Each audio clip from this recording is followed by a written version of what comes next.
right, guys, there's a project that we've talked about a lot on this channel. And we've even had some videos that touch on it, but we just haven't done it.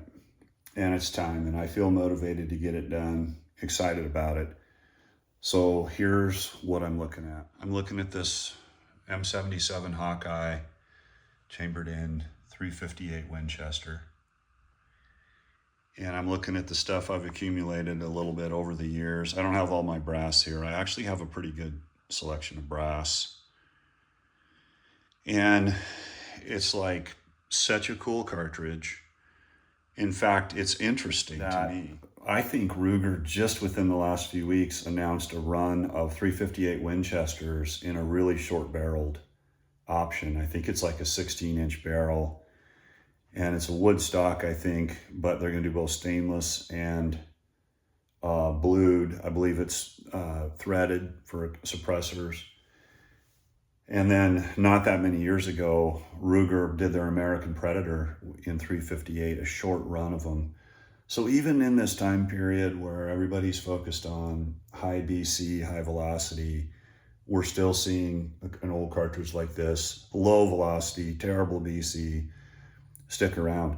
I'm guessing that's tied to the hog hunting industry, if you will. Texas and other states where hogs are prolific, they're overrunning the place. And this is such a great cartridge for hog hunting. I don't know, maybe it's a brush gun for the North Woods where there's bears or whatever. But it's great to see that there's still some interest in the 358. This was a run that Ruger made, a very small run of these, and it's almost 20 years ago. I think it was 06 or 07 timeframe when I picked this up. I had to special order it in, and I did the same thing when they made a run of these in 264 Win Mag, and then sadly I've traded that off. I really wish I would have hung on to that. But here, let's look at real quick what I've got. I picked these up a long time ago. You can see from that price, that would be a while ago. And I think this was back when Hornady was still doing some quality work. And I bought them kind of as brass donators, but I actually think it's a really good load. It would be a great hunting load. It's just their interlock bullet. And then these are some of the hand loads I developed over the years when I was doing some testing for this. These are like 225 grain partitions, which I have there, and you can see from that price, it's a long time ago. And back here, we have some of these Sierra Game Kings. I'll talk about those more in a minute. I even tried the FTX, got great velocities, but I'm not convinced those would work well on game in this rifle. Here's a bunch of those Sierra Game Kings, the boat tail, which I really like the idea of the boat tail.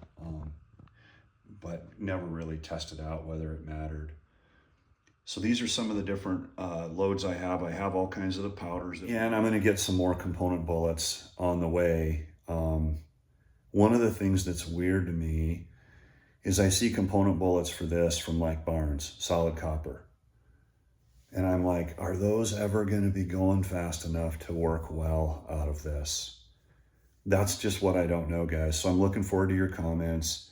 Like, would you run a triple shock, a TSX, a bullet from Barnes when your starting velocities are going to be 24, 2500?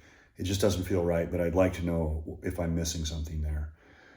The other thing that I've got to do is I don't have a scope here, obviously, and those are loophole rings, and I've run the loophole rings on Rugers for years because the Ruger rings that come with these rifles are just garbage.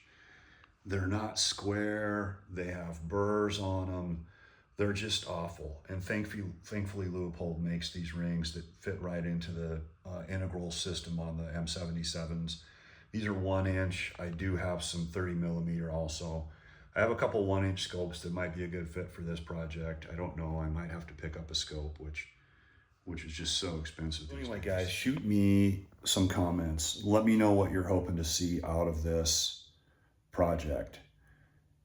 All the different bullet weights you're hoping to see, what you would like to see us do with the 358, especially if you have experience with it. I'd love to hear from you as we get going with this. And so I've kind of got 3 projects running simultaneously here, so we'll see how quick we move on each one of them. We've got this, we've got the 308 Win short barrel project, which we're right in the middle of, and then we've got that 300 PRC light project where we're running super light bullets in the PRC.